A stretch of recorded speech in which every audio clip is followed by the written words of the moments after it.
Jauh pulau di Tanjung Pura, pergi haji ke kota Mekah. Dengan bismillah mula bicara, semoga kita peroleh berkah.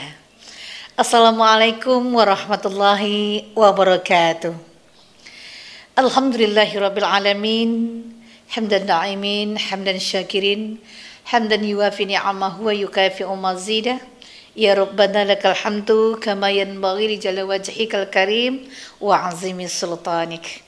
Asyhadu an la ilaha illallah wahdahu la syarika lah wa asyhadu anna Muhammadan abduhu wa rasuluh la nabiyya ba'dah. Para pemirsa dimanapun saja berada, pada episode kali ini kita akan mulai membahas tentang fikih salat muslimah. Untuk pada pertemuan yang episode pada kali ini berkenaan dengan fikih solat, kita akan awali pertemuan ini dengan membicarakan tentang kedudukan solat, hukum solat dan manfaat dari solat itu sendiri. Apa kira-kira perlunya kita membahas hal ini? Karena solat ini merupakan sesuatu hal yang amat penting kita lakukan dalam kehidupan kita sehari-hari. Seorang muslimah, solat ini pada dasarnya hukumnya sama wajib dengan kaum laki-laki. Akan tetapi di dalam memahami, di dalam prakteknya nanti sedikit ada yang berbeda antara laki-laki dan perempuan. Namun untuk mendapatkan kehusyukan dalam solat, untuk mendapatkan kita merasakan nikmatnya solat itu dan kita tidak melalaikannya, untuk itu kita harus memiliki ilmu tentang ibadah solat ini.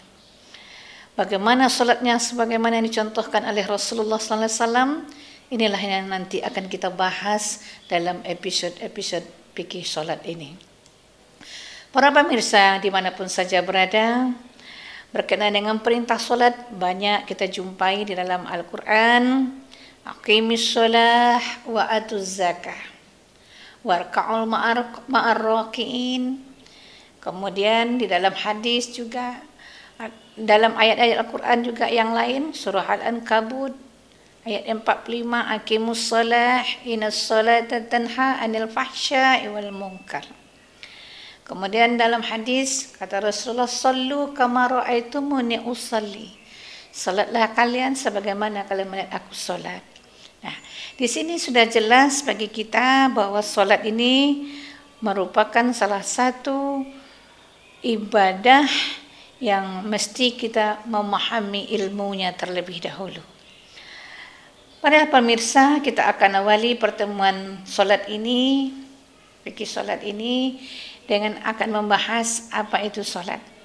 Solat ini merupakan salah satu ibadah yang dilakukan baik berupa perkataan maupun perbuatan yang diawali dari takbir dan diakhiri dengan salam. Nah, ini solat. Kemudian secara hukum, solat bagi seorang muslimah pada dasarnya sama dengan laki-laki. Allah menjelaskan tentang hukum salat kepada seluruh kaum mukmin, baik pun laki-laki maupun perempuan. Nah, kata Allah di dalam surah Al-Muzammil ayat 73, dan dirikanlah kalian semua baik laki-laki maupun wanita mengerjakan salat, tunaikan zakat, dan berikanlah pinjaman kepada Allah, pinjaman yang baik. Nah, di sini jelas bagi kita bahwa solat ini merupakan perintah Allah Subhanahu wa taala yang kesemuanya itu nanti akan ada bermanfaat bagi kehidupan kita. Baiklah, sebelum kita akan lanjutkan dengan fikih selanjutnya, kita terlebih dahulu untuk memahami bagaimana kedudukan solat dalam kehidupan kita. Kedudukan dan kemuliaan ibadah solat dalam bagi manusia itu sendiri. Yang pertama adalah solat merupakan tiang agama Islam. Islam, seseorang akan tegak apabila ia mendirikan solat. Tapi apabila dia meninggalkan salat, maka runtuhlah agamanya. Nah, maka ini sesuatu hal yang pokok dalam kehidupan kita. Maka dalam hadis Mu'adz disebutkan ra'sul amril Islam wa amuduhu salat wa zirwatu sanamihil jihad. Pokok perkara dalam Islam itu tiangnya adalah salat dan puncaknya adalah jihad. Nah, solat ini adalah tiangnya, atapnya atau puncaknya adalah jihad fisabilillah. Para pemirsa dimanapun saja berada. Kemudian yang kedua, solat adalah amalan yang pertama kali akan dihisab yang pada hari kiamat, ketika nanti kita sudah kembali kepada Allah Subhanahu wa taala.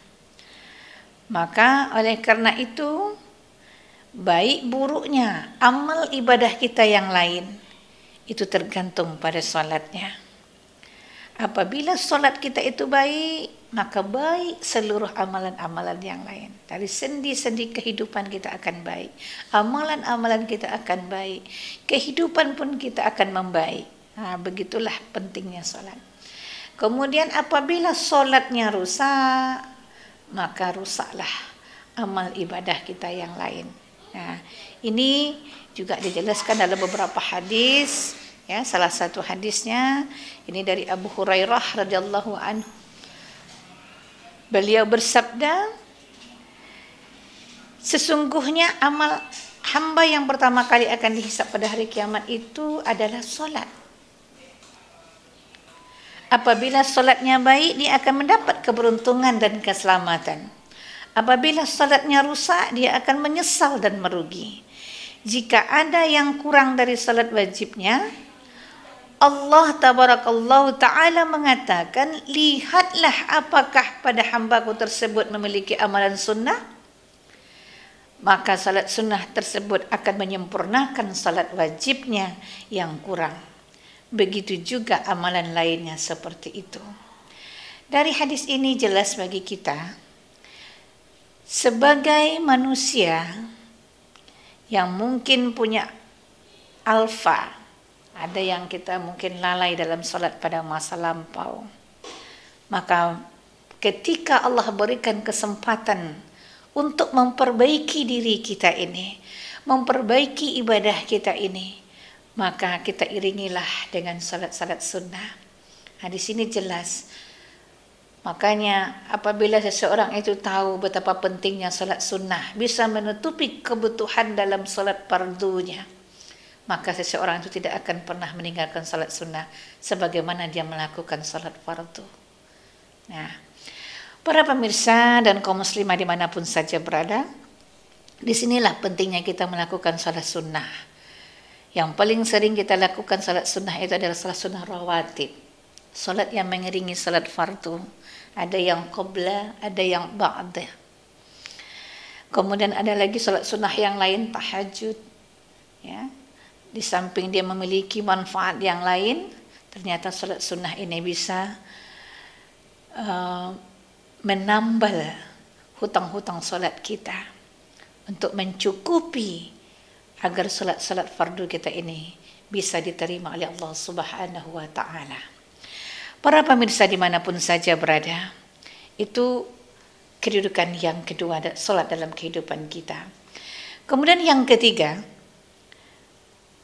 salat merupakan perkara yang terakhir yang hilang dalam dari hidup manusia itu. Seandainya kita hari ini tidak punya harta, itu zakat tidak diwajibkan. Seandainya kita tidak punya kemampuan, haji tidak diwajibkan, sekalipun ajal akan datang. Tapi kalau sholat, kondisi bagaimanapun kita, selagi kita masih memenuhi syarat untuk melaksanakan ibadah, maka sholat ini masih tetap difardukan kepada kita. Sakit, apabila seseorang itu sanggup salat dalam keadaan berdiri, maka salatlah dia dalam keadaan berdiri. Dan apabila mereka tidak sanggup solat dalam keadaan berdiri, solat dalam keadaan duduk. Dan apabila dia tidak sanggup solat dalam keadaan duduk, maka solatlah dalam keadaan berbaring. Dan jika dalam keadaan berbaring itu sudah tak bisa lagi menggerak-gerakkan alat tubuhnya, maka cukup dia mengedipkan mata. Selagi nyawa masih dikandung badan, salat masih tetap diwajibkan sampai nanti roh dikembali kepada Allah Subhanahu wa taala. Disinilah baru kita bisa berhenti salat. Di sini jelas bagi kita bahwa salat dalam kehidupan kita itu merupakan kebutuhan yang amat penting dalam kehidupan manusia itu sendiri. Para pemirsa dimanapun saja berada, kemudian yang keempat, salat adalah akhir wasiat Nabi SAW ketika beliau sebelum meninggal dunia. Justru Nabi Muhammad hanya mengingat salat kita, salat umatku, salat umatku. Maka disinilah pentingnya kita menjaga as-salah, as-salah wa ma malakat aymanukum. Jagalah solat dan budak-budak kalian. Nah, di sini Nabi Muhammad SAW berwasiat kepada kita jaga solat kita. Terutama kita bagi perempuan. Ketika kita ingin masuk surga, ada 4 syaratnya. Dalam hadis dijelaskan, Izal salatil mar'at khamsaha. Apabila perempuan itu menjaga solatnya 5 waktu sehari semalam. Syarat yang pertama diberikan kepada kita untuk mendapatkan surga Allah itu mesti solat. Kaum muslimah, ini perlu kita jaga. Maka jagalah solat kita, jangan pernah kita melalaikannya. Apabila kita sedang sakit, kita tetap sholat. Dan apabila dalam perjalanan, ketika seseorang dalam perjalanan, maka sholat boleh dijamak dan dikosor. Ruksah Allah berikan kepada kita. Namun untuk meninggalkan sholat tidak ada alasan bagi kita. Dan apabila kamu dalam perjalanan itu tidak menemukan air, atau apabila kamu dalam keadaan sakit, tidak bisa menggunakan air, maka boleh wudukmu engkau ganti dengan tayamum. Tidak ada lagi alasan kita untuk meninggalkan salat. Maka oleh karena itu salat ini merupakan wasiat terakhir dari Rasulullah SAW untuk sama-sama kita jaga salat kita agar kita akan diperhitungkan oleh Allah Subhanahu wa taala pada hari kiamat kelak. Kemudian yang kelima adalah Allah memuji orang yang mengerjakan salat. Nah, ini Allah katakan dalam surah Maryam ayat 54. A'udzubillahi minasyaitonir rajim. Bismillahirrahmanirrahim. Wazkuru fil kitabi Ismail innahu kana shadiqal wa'di wa kana rasulan la nabiyya. Wa kana ya'muru ahlahu bis-salati waz-zakati wa kana inda rabbih mardiyya. Di sini, dan ceritakanlah hai Muhammad kepada mereka kisah Ismail yang tersebut dalam Al-Quran. Sesungguhnya ia adalah seorang yang benar janjinya, dan dia adalah seorang rasul dan nabi. Dan dia menyuruh keluarganya untuk solat dan menunaikan zakat. Dan ia adalah orang-orang yang diridai di sisi Rabb-nya. Nah, para hadirin pemirsa dimanapun saja berada, di sini jelas bagi kita bahwa kedudukan solat dalam kehidupan kita itu, bahwa ketika seseorang mengerjakan solat, dia mendapat pujian dari Allah Subhanahu wa taala. Para pemirsa dimanapun saja berada, kemudian yang keenam, Allah mencela orang yang malas-malas dan melalaikan salat. Bahkan dalam beberapa ayatnya Allah sebutkan fawailul lil musallin. Maka celakalah orang yang solat. Maksud celaka di sini adalah allazina hum an salatihim sahun. Celakanya orang-orang yang solat itu orang yang solat tapi lalai, malas, mengerjakannya itu pun seperti terpaksa. Mengerjakan hanya karena sekedar kewajiban. Nah, ini Allah nggak suka kepada kita, maka diberikan sebuah peringatan. Fawailul lil musallin, maka celakalah orang-orang yang solat. Ada suatu tempat nanti bagi orang-orang yang melalui salat itu ada namanya neraka wel. Ini perlu juga kita cermati para pemirsa, terkhusus mungkin remaja putri, ya, kaum perempuan dan wanita muslimah dimanapun saja berada, yang pada intinya yang suka melalaikan salat itu adalah pada umumnya kita perempuan. Maka oleh karena itu marilah kita mengintrospeksi diri kita. Sebelum ajal menjemput kita, maka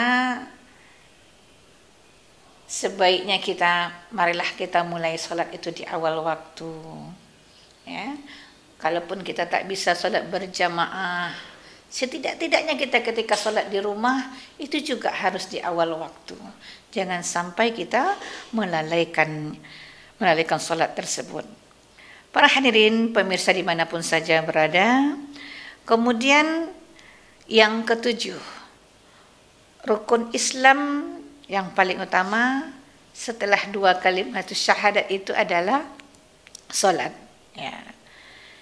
Islam itu dibangun atas 5. Bunyal Islam ala khamsin. Solat adalah rukun yang kedua dari rukun Islam, arkanul Islam. Maka salah satu kesempurnaannya seseorang itu baru bisa disebut agama Islam dan membedakan antara orang kafir dan orang syirik adalah orang yang mengerjakan sholat. Maka seseorang kalau dia tidak sholat, otomatis dia dikelompokkan kepada orang kafir. Nah, ini nanti mungkin ada pembahasan khusus kita mengenai pendapat para ulama tentang orang-orang yang selalu meninggalkan sholat ini. Namun karena sholat itu merupakan rukun Islam, nah, jadi seseorang itu baru disebut dengan Islam apabila dia sudah memenuhi rukunnya. Ada 5, syahadat, sholat, zakat, puasa, haji. Yang lain, puasa pun disyaratkan harus sehat. Kalau sakit boleh kita tak berpuasa. Dalam perjalanan kita boleh tak berpuasa. Zakat baru diwajibkan apabila kita memiliki harta. Kalau tak ada harta tidak diwajibkan zakat. Haji juga harus mampu fisik dan mampu dalam segi harta baru diwajibkan. Tetapi jika sholat ini persyaratannya cukup beragama Islam. Ya, suci dari hadas dan hadas besar, hadas kecil. Jadi tidak ada alasan bagi kita lagi untuk meninggalkan salat agar agama kita menjadi sempurna. Nah, para pemirsa dimanapun saja berada, maka oleh karena itu salat jangan pernah menjadi rukun-rukun yang berikutnya. Kita mesti menempatkan salat itu adalah sesuatu hal yang paling penting dalam hidup kita. Kemudian yang ke-8, salat ini adalah salah satu ibadah yang paling istimewa dibandingkan ibadah-ibadah yang lain. Ya, seperti kita ketahui, ibadah-ibadah yang lain itu diberikan beberapa persyaratan dan diterima oleh Nabi Muhammad mengembankan amanah itu melalui firman-Nya saja. Akan tetapi perintah solat ternyata ini adalah perintah yang luar biasa. Dijemput oleh Rasulullah SAW ketika peristiwa Isra wal Mi'raj Nabi Muhammad SAW. Nah, ini kan sesuatu hal yang istimewa solat ini. Tidak bisa kita hampir samakan dengan ibadah yang lain. Solat ini mesti letaknya, posisinya ya harus lebih istimewa daripada ibadah lain. Harus merupakan kebutuhan hidup kita. Kita jadikan itu kebutuhan. Ya. Yang awalnya solat itu diberikan adalah 50 waktu sehari semalam.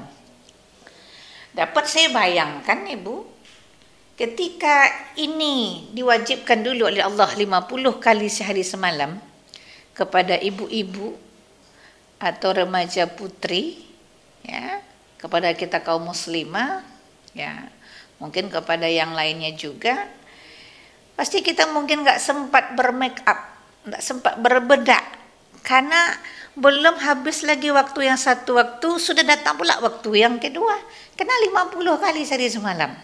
Nah, tapi dengan rahman dan rahimnya Allah, dengan beberapa komentar para nabi-nabi sebelumnya, maka Allah memberikan sebuah keputusan kepada Rasulullah untuk memberikan 5 waktu sehari semalam, akan tetapi dengan faedah sama dengan 50 kali sehari semalam.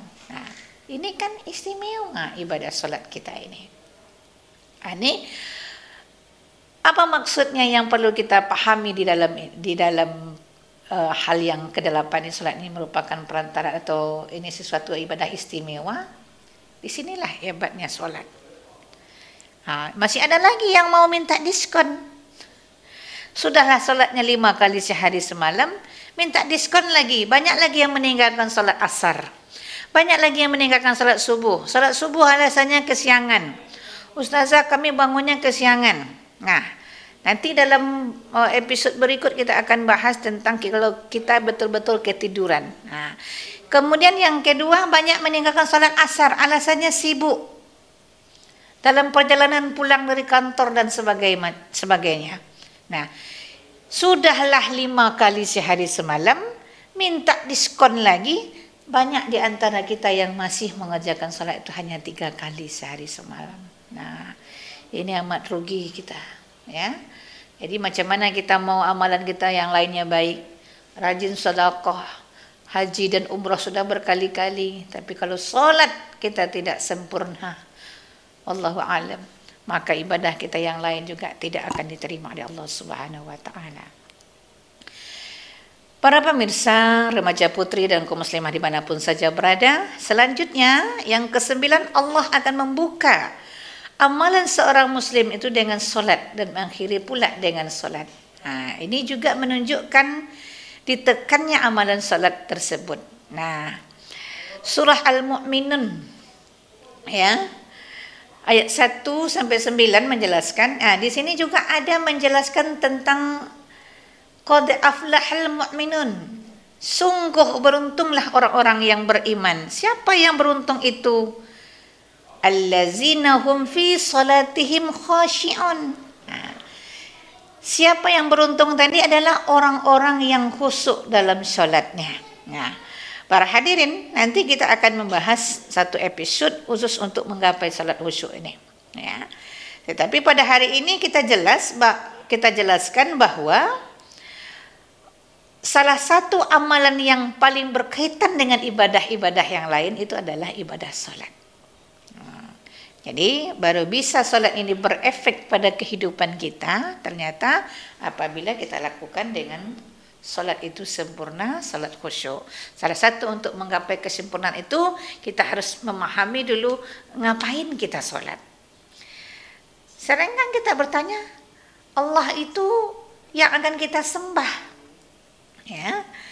Mesti kita dulu paham bagaimana tata cara menyembah yang baik. Nah, ini makanya kita ulas kembali tentang fikih salat ini. Dengan diawali dengan memahami kedudukan salat dalam kehidupan kita.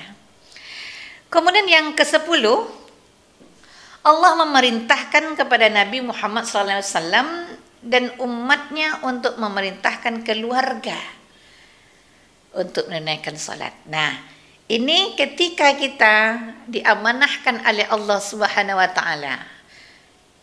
Ada yang sebagai istri, ada sebagai seorang ibu, ya. kita sudah menjadi pengurus rumah tangga, terutama kita para ibu, al-ummu madrasatul ula. Ibu itu adalah sekolah yang paling utama dalam rumah tangga. Menanamkan perintah solat ini itu sudah mulai sejak dini, mesti kita tanamkan buat putra-putri kita. Karena Allah beramanah kepada kita, ya ayyuhallazina amanu qu anfusikum wa ahlikum naro. Jadi kita harus bekerja sama dengan suami, bagaimana keluarga kita ini, terutama diri kita, anak-anak kita, keluarga cucu-cucu kita, agar bisa selamat dari siksa api neraka. Hai orang-orang yang beriman, peliharalah dirimu dan keluargamu dari siksa api neraka. Nah, sudah jelas bagi kita, berarti perintah itu ada diembankan oleh seorang ibu untuk mengajarkan sholat kepada anak-anak kita. Di sini ada sebuah amanah, ya, karena kullukum ra'in wa kullukum mas'ulun an ra'iyah. Setiap kita itu adalah pemimpin dan akan diminta pertanggungjawabannya. Nah, di pemimpin perempuan itu adalah pengurus rumah tangga, termasuklah mendidik anak tadi. Nah, ajarkan olehmu keluargamu untuk menunaikan salat. Para pemirsa dimanapun saja berada, oleh karena itu, jikalau seandainya kita memiliki anak umur 7 tahun saja, itu sudah ada perintah dari Rasulullah. Muru auladakum bisalah. Wahum abna sab'in sinin. Sab'ina sinin ini ada 7 tahun. Coba 7 tahun anak kita hari ini kelas 1 SD. Itu mesti harus ada perintah. Diperintahkan kepada para orang tua untuk menyuruh anaknya sholat. Para pemirsa dimanapun saja berada, remaja putri dan kaum muslimah. Jadi ada perintah untuk menyuruh anak kita sholat. Jadi terutama kepada para ibu, anak mulai umur 7 tahun itu sudah ada perintah. Mungkin pembiasaan umur 3-4 tahun itu sudah boleh kita biasakan. Jadi kalau ada nanti anak kita mau ikut bapaknya sholat Jumat, dia nggak ada masalah. Ini salah satu cara kita menyuruh dan membiasakan sholat bagi putra-putri kita.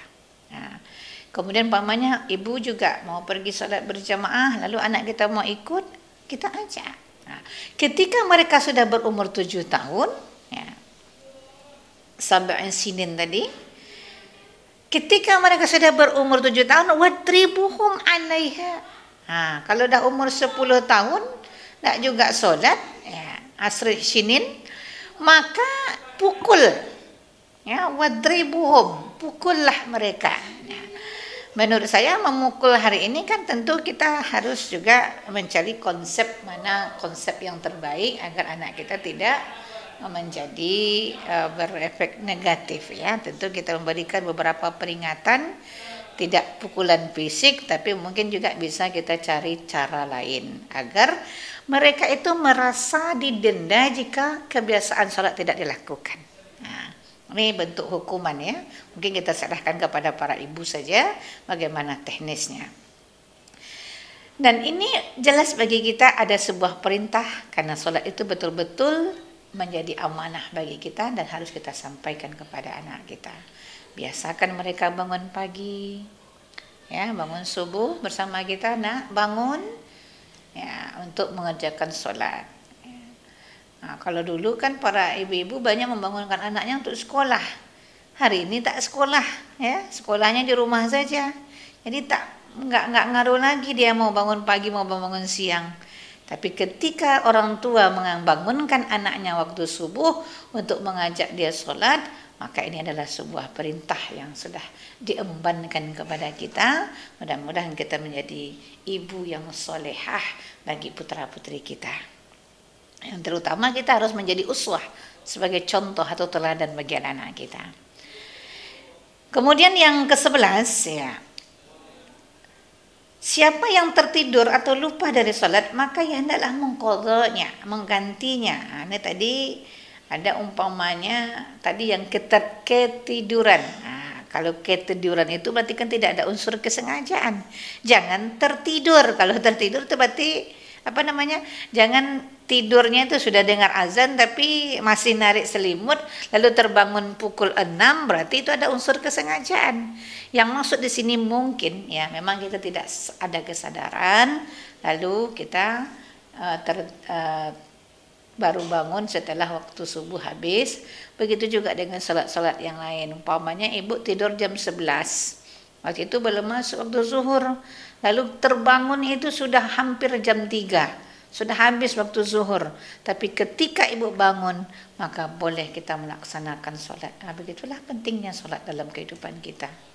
Tapi ingat, jangan ada unsur kesengajaan. Ya.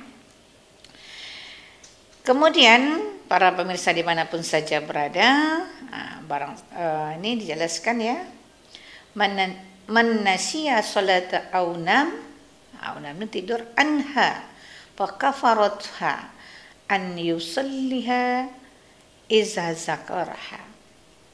Barang siapa yang lupa solat atau tertidur, maka tebusannya adalah ia harus solat ketika dia terbangun. Atau kalau tadi dia lupa, umpamanya karena kesibukan rumah tangga, terlupa kita sholat.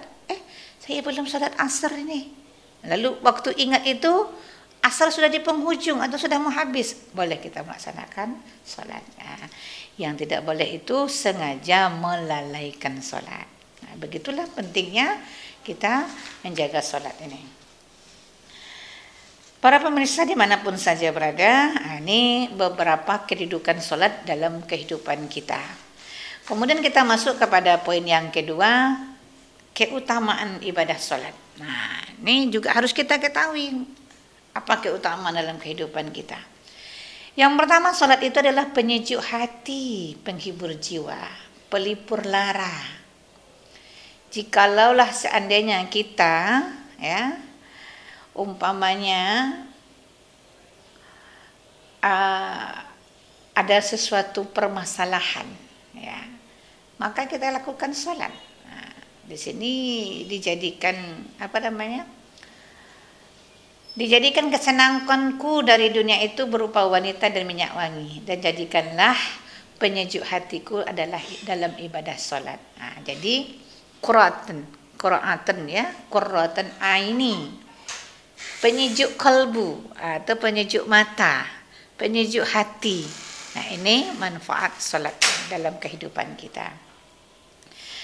Kemudian yang kedua, salat mencegah perbuatan keji dan mungkar. Dengan mengerjakan salat, betul-betul kita lakukan dengan khusyuk dan tawaduk di hadapan Allah Subhanahu wa taala, maka salat itu akan berefek pada pribadi kita masing-masing. Aqimis shalah innas salata tanha anil fahsya'i wal munkar. Dirikanlah olehmu salat, sesungguhnya salat itu dapat mencegah perbuatan keji dan mungkar. Nah, ketika seseorang itu sudah melakukan salat dengan khusyuk, dengan tawadhu, ya, betul-betul dikerjakan dengan ikhlas, maka dia akan memperoleh salat yang dikehendaki oleh Allah. Ya, maka ketika itu juga, ya, salat itu akan berefek pada pribadi kita masing-masing. Jadi dia akan bertutur kata baik, bertingkah laku baik, ya. Mungkin takkan ada orang korupsi lagi karena salatnya sudah baik, takkan ada orang pencuri lagi, ya. Karena dengan salat itu akan membenteng dirinya dari berbuat keji dan mungkar. Ini keutamaan salat. Kemudian keutamaan yang ketiga, salat sebagai penolong manusia terkait dalam urusan agama maupun urusan dunia. Ya, wasta'inu bis-sabri was-salat wa innaha lakabiratun illa 'alal khashiin. Jadikanlah sabar dan salat sebagai penolongmu, dan sesungguhnya yang demikian itu sungguh berat kecuali bagi orang yang khusyuk. Nah, memang ketika seseorang itu punya masalah, baik itu bermasalah hidup di dunia maupun bermasalah agama. Kalau hari ini kan kita juga banyak berkaitan dengan masalah agama, ya. Kemudian ada juga lagi permasalahan pribadi, permasalahan kehidupan di dunia. Kadang kita baik dengan suami, timbul masalah anak. Baik dengan suami dan anak, timbul masalah dengan mertua. Baik dengan mertua, timbul masalah dengan adik-beradik. Ini kehidupan. Baik dengan adik-beradik, baik dengan suami, baik dengan mertua, anak-anak sudah baik, kadang-kadang dapat pula tetangga tak baik. Permasalahan lagi, kepada siapa kita mengadu? Iyyaka na'budu wa iyyaka nasta'in. Memintalah hanya kepada Allah, karena kepadaku kata Allah engkau menyembah, dan kepada pula aku meminta pertolongan. Jadi kita jangan curhatnya di Facebook, jangan curhatnya di WA group, kita akan diejek, dicaci dan dicemoohkan.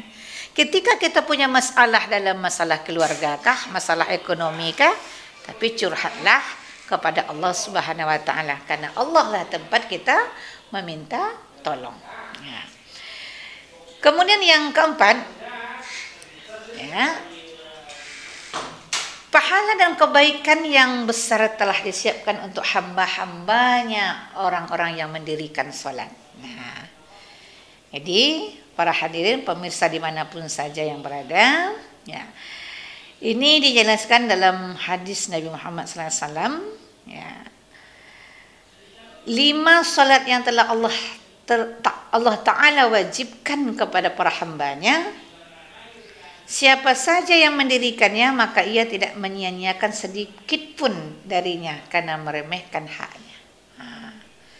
Maka dia adalah memiliki perjanjian dengan Allah Ta'ala untuk memasukkan ke dalam syurga. Sedangkan siapa yang tidak mendirikannya, maka dia tidak memiliki janji dengan Allah Subhanahu wa taala. Jika Allah menghendaki, dia akan menyiksanya. Tapi jika menghendaki, Allah juga akan masukkan ke dalam syurga. Nah, di sini juga mungkin kita pahami juga, faman ya'mal misqala dzarratin khairan yarah wa man ya'mal misqala dzarratin syarran yarah.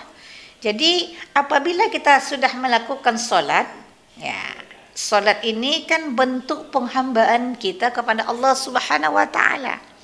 Dan Allah akan berikan janji itu kepada kita. Nah, apa janjinya? Mungkin tadi adalah kita dimasukkan surga. Tapi barang siapa yang tidak mendirikan solat, itu kita berikan lagi kekuasaan kepada Allah. Berarti kalau nggak mendapatin janji. Nah, karena rukun Islam itu adalah merupakan, ya, janji kita kepada Allah Subhanahu wa taala. Kemudian di samping hadis yang tadi juga Rasulullah katakan wassalatun nur, salat itu adalah cahaya. Nah, makanya salat itu akan menolong hidup kita ini mencapaikan kebahagiaan di dunia dan mencapai kebahagiaan di akhirat. Maka ketika seseorang itu sholat, ya, dia akan percaya dalam hatinya, hidupnya tentram, bahagia, happy, ya. Kemudian juga akan bercahaya wajahnya. Dan ketika kita sakaratul maut, juga sholat yang akan menolong kita. Apalagi kita sudah masuk dalam kubur, maka ditambah lagi nanti kita akan mendapatkan cahaya pada hari kiamat. Cahaya ketika hidup di dunia, diberikan cahaya hati kita. Kemudian kita ditolong ketika sakaratul maut. Kemudian kita diberikan cahaya di alam kubur. Kemudian diberikan cahaya ketika di yaumil mahsyar nanti. Nah, ini jelas nampak keutamaan salat dalam kehidupan kita. Para pemirsa dimanapun saja berada, kemudian kita lanjutkan sedikit lagi yang kelima. Ya. Salat adalah penggugur atas dosa-dosa kecil yang kita lakukan. Ya. Kata Rasulullah SAW, jikalau seandainya ada sungai di depan rumahmu, lalu engkau mandi 5 kali sehari semalam, apakah masih ada kotoran di badanmu? Nah, para sahabat menjawab, la yabqa min daranihi syai'un. Tidak ada lagi tersisa kotoran sedikit pun di badan kita. Nah, ini kan gambaran ya, gambaran bagi kita yang selalu kita lakukan. Jadi ketika seseorang itu banyak berbuat dosa, ya dalam tanda kutip dosa-dosa kecil, dengan solat akan senantiasa akan terhapus. Yang keenam, solat adalah penghubung paling kuat antara hamba dengan Robnya. Nah, ini bisa kita praktekkan setiap kali solat. Nah, kan solat itu adalah bentuk komunikasi kita dengan Allah, ya, interaksi kita dengan Sang Khalik. Mulai dari takbir sudah kita bacakan Allahu Akbar, ada pujian. Kemudian ada juga doa permintaan, Rabbighfirli warhamni wajburni warfa'ni warzuqni wahdini wa'afini wa'fu'ani. Setiap kali duduk antara dua sujud kita baca. Berarti ada 8 proposal kita setiap saat kepada Allah. Nah, ini baru duduk antara dua sujud. Belum lagi kita lihat surah Al-Fatihah. Ya, surah Al-Fatihah itu semuanya mengandung beberapa permohonan dan permintaan kita kepada Allah, dan termasuk juga puji-pujian. Jadi salah satu bentuk tali ikatan kita antara kita sebagai hamba dengan Rabb kita Sang Khalik, maka melalui salat. Makanya kalau kita ingin diperbaiki kehidupan di dunia kita, Allah tuh bisa memperbaikinya dengan bagaimana? Perbaiki hubungan kita dengan Allah. Bagaimana caranya? Perbaiki solat. Mungkin selama ini kita solat masih cau-cau, solat kita tidak khusyuk, ya. Oleh karena itu perlu kita perbaiki solat kita agar betul-betul mendapatkan solat yang khusyuk dan tawadhu di hadapan Sang Khalik kita. Nah, di sini digambarkan ada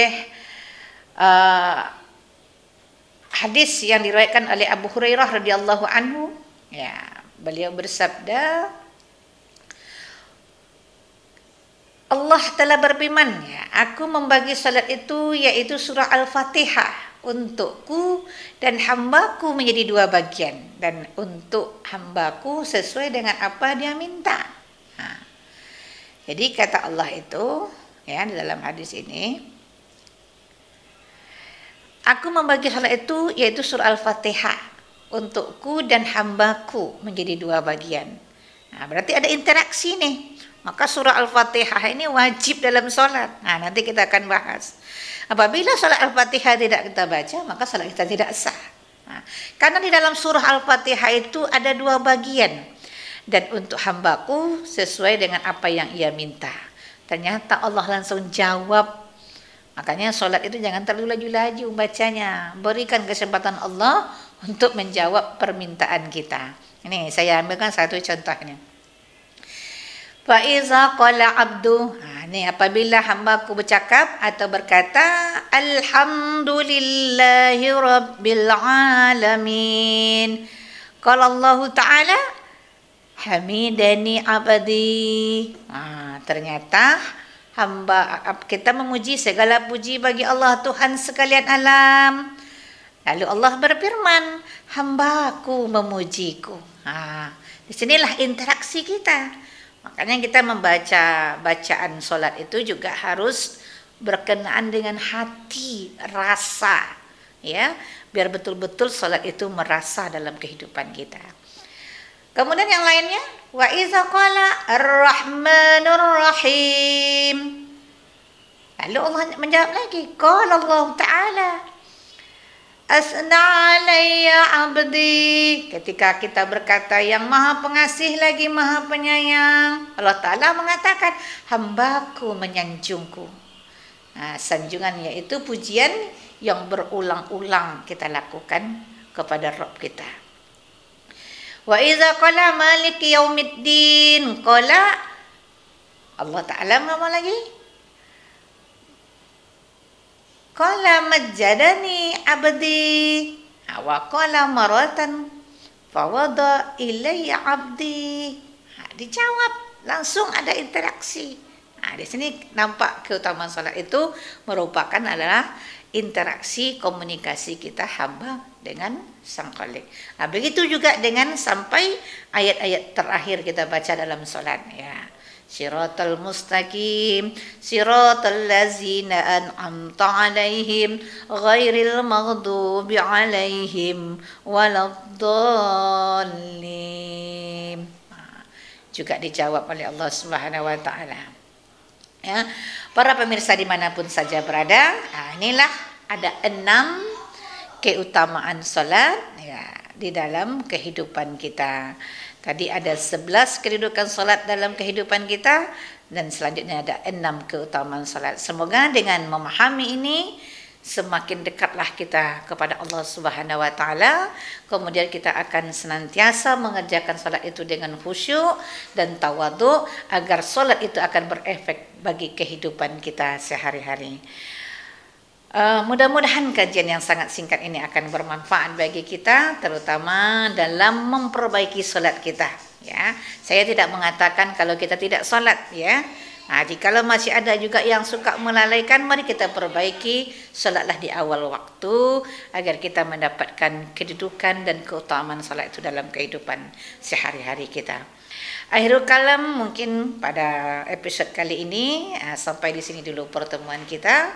Mudah-mudahan ada manfaatnya, terutama bagi saya sendiri, dan saya mengucapkan ribuan terima kasih kepada seluruh pemirsa dimanapun saja berada.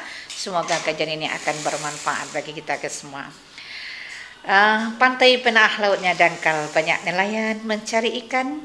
Andaikan ada salah dan janggal, mohonlah kiranya kami dimaafkan. Assalamualaikum warahmatullahi wabarakatuh.